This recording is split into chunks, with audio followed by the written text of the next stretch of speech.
el partido es fundamental para nosotros, sobre todo para poder seguir vivos en el torneo.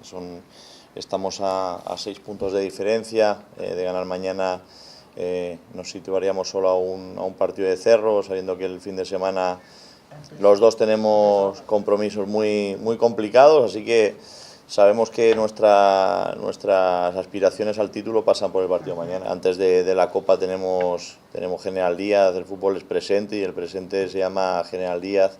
Después tenemos el sábado Libertad, así que esta semana es una semana clave para nosotros en lo que se refiere a lo que decía antes, a nuestro futuro en el campeonato, así que tenemos que pelear estos dos partidos si queremos seguir vivos. Todas las derrotas son duras, sabemos que obviamente somos personas y cuando perdemos nos duele, pero sabemos que tenemos la obligación de volvernos a levantar, de que no tenemos tiempo para estar caídos, y tenemos la obligación esa de levantarnos porque tenemos nuestra revancha mañana. Esto se viene en la parte decisiva del campeonato y creo que la mejor manera de reaccionar es eso, con una victoria.